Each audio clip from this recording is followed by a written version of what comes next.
ఓం శ్రీ గురుభ్యో నమః. ఓం శ్రీ మహాగణాధిపతియే నమః. గురువు ధనాన్ని ఇచ్చేవాడు, సంతానాన్ని ఇచ్చేవాడు, అధిక లాభాలను ఇచ్చేవాడు, సంతాన కారకుడు, సంతానం సంపద్ప్రదం అంటారు. గురువు ధనాన్ని, జీవితంలో సర్వత్రా విజయాన్ని లభించేది, ఆకస్మిక ధనలాభం, అన్నిటా విజయము, అలానే యశోవృద్ధి, యశస్సునిచ్చేది, జీవితంలో ముందుకు తీసుకెళ్ళే గ్రహం ఏంటంటే గురువు. అంటే ఈ గురుగ్రహం యొక్క అనుకూలత ఉంటే అన్నీ కూడా మనం విజయం సాధించే అవకాశం ఖచ్చితంగా ఉంటుంది.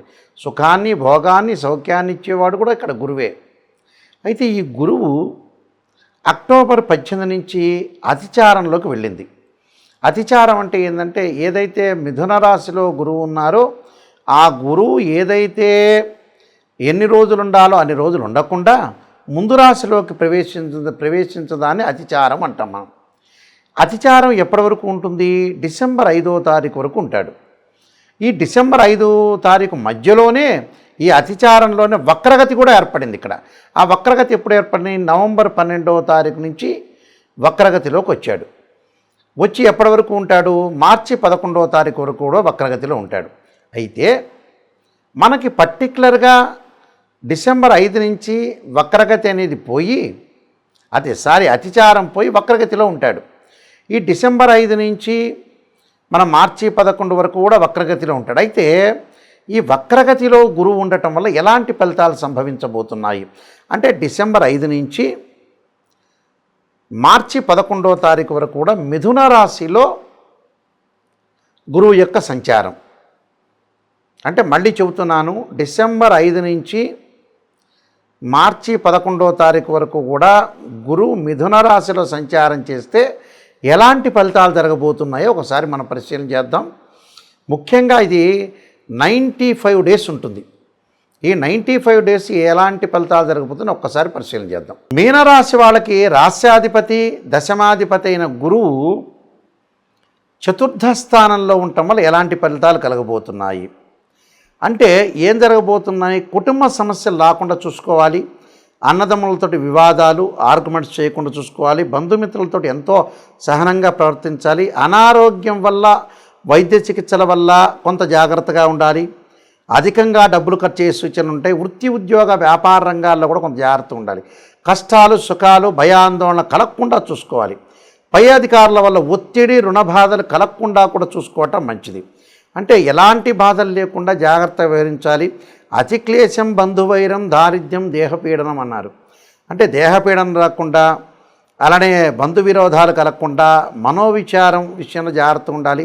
ఉద్యోగ భంగం కలహం, తృతీయ కలహం అంటారు. అంటే ఉద్యోగ భంగం కలహం కలగకుండా చూసుకోవాలట. అలానే శరీర పీడలు, ఉద్యోగ భంగాలు, బంధువులతో విరోధ భావాలు కలగకుండా, మానసికంగా ఆందోళన కలిగి ఉండాలి. అంటే మానసికంగా ప్రాబ్లమ్స్ రాకుండా చాలా జాగ్రత్తగా ఆలోచన చేసి ముందుకు వెళ్తే మనకు మంచి జరిగే అవకాశాలు. విద్యార్థులు కొంత అప్రమత్తంగా ఉండాలి, గురువును ఆరాధన చేయాలి, దక్షిణామూర్తి స్తోత్ర పారాయణం చేయటం వల్ల కూడా వీళ్ళకి మంచి జరిగే అవకాశాలు అనేవి ఖచ్చితంగా ఉంటాయి. కాబట్టి ఇలాంటి విషయాల్లో కొంత అప్రమత్తంగా ఉండాలి. బ్యాంకు రుణాలు లభించే అవకాశాలు ఉంటాయి. ఆనందంగా ఉంటారు, సుఖంగా ఉంటారు, సౌఖ్యంగా ఉంటారు. దాంతో కొంత బాధపడే అవకాశాలు కూడా ఉంటాయి. కాబట్టి మిశ్రమైన ఫలితాలు ఎక్కువ వస్తాయి. కాబట్టి మీనరాశి వాళ్ళు కొంత జాగ్రత్తగా ఉండి ముందుకెళ్తే మనకు మంచి జరిగే అవకాశం ఖచ్చితంగా ఉంటాయి. కొన్ని పరిహారాలను చెప్పబోతున్నా, ఆ పరిహారాలు మీరు పాటించండి, ముందుకెళ్ళండి. జాతకంలో ఎప్పుడూ కూడా గురువు 2 రకాలుగా ఆలోచన చేయాలి. ఒకటి గోచారం. అంటే గోచారం అంటే this is the transit system అంటారు. ఇప్పుడు ఎప్పుడైతే మేము రాశి ఫలాలు చెబుతున్నామో అవన్నీ కూడా గోచారీత్యా చెప్పబడే ఫలితాలు, కానీ బర్త్ చార్ట్ ప్రకారంగా చెప్పబడే ఫలితాలు కావు. గోచారీత్యా ఫలితాలని ఒక్కసారి మనం పరిశీలన చేద్దాం. గోచారీత్యా చెప్పబడే ఫలితాలు ఎవరి రాశి నుంచి అయినా సరే గురువు 2, 5, 7, 9, 11 స్థానాల్లో ఉంటే మంచి సుఫలితాన్ని కలుగుతుంది, సుఫలితాన్ని ఇచ్చే అవకాశం అనేది ఉంటుంది. దాని తర్వాత వక్రస్థితిలో ఉంటే దాని వెనక రాశి యొక్క ఫలితాలు వస్తాయని శాస్త్రంలో ప్రమాణం. ఇది గోచారం. బర్త్ చార్టులో గురువు 6, 8, 12 స్థానాల్లో ఉండకూడదు.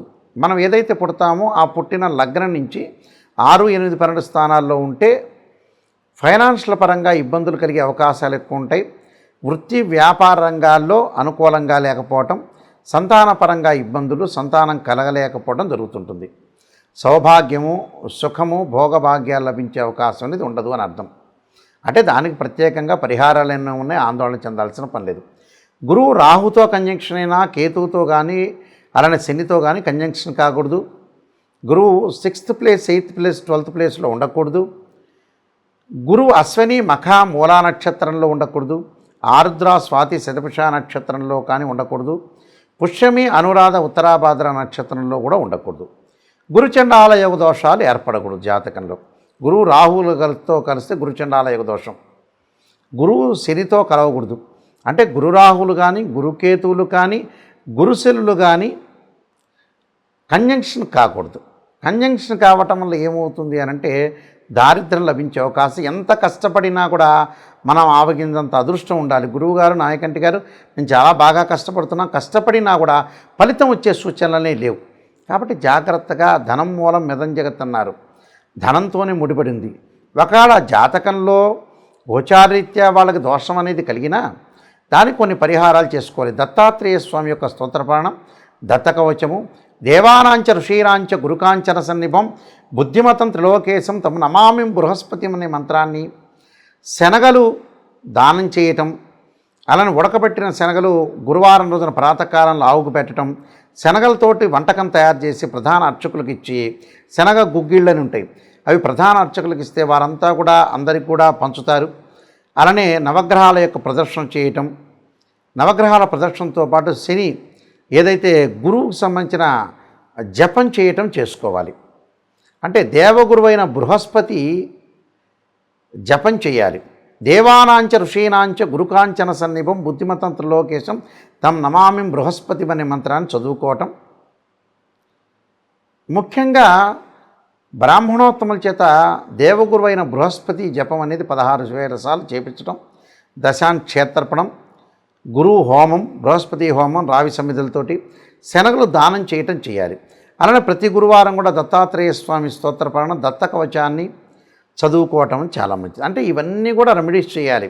విద్యార్థులు గురువు బాగలేని వాళ్ళు, విద్యార్థులు ఉత్తీర్ణత కాలేని వాళ్ళు, పరీక్షల్లో చదవలేని వాళ్ళు, పరీక్షల్లో చదివిందంతా కూడా మర్చిపోయేవాళ్ళు, ఇలాంటి వాళ్ళందరూ కూడా దక్షిణామూర్తి స్తోత్ర పారణం చేయాలి.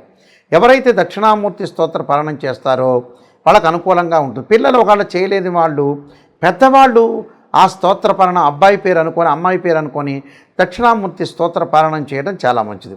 అంటే గురువుకి అధిదేవత ప్రత్యదేవత ఉంటారు. ధనపరంగా ఇబ్బందులు కలిగిన వాళ్ళు ఇంద్రాణి దేవతని, ఇంద్రుణ్ణి ఆరాధన చేయమంటారు. అలానే తారా మహాదేవిని కూడా ఆరాధన చేయమంటారు.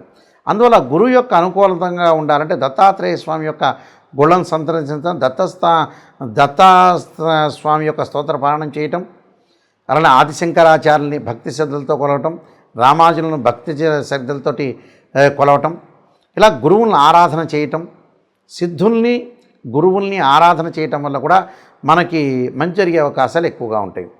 దాని తర్వాత బృహస్పతి పాశుపతాశ్రుద్రాభిషేకం అని ఉంటుంది. బృహస్పతి పాశుపతాశ్ర హోమం చేసుకోవటం వల్ల కూడా మనకు మంచి జరుగుతుంటుంది. ఎందుకంటే గురుబలం ఉండాలంటారు జాతకంలో ఎప్పుడు కూడా. గురుబలం లేకపోతే ఇబ్బందులు కలిగే సూచనలు అనేవి బాగా ఎక్కువ ఉంటాయి. కాబట్టి గురుబలం అనేది మనకు ఉంటే అనుకూలంగా ఉండే అవకాశాలు ఖచ్చితంగా ఉంటాయి. నేను చెప్పే ఈ రెమెడీస్ పాటించండి. మీ అందరికీ కూడా గురువు యొక్క అనుగ్రహం అనేది ఉండాలని ఆశిస్తూ సర్వే జనా సుఖినో భవంతు.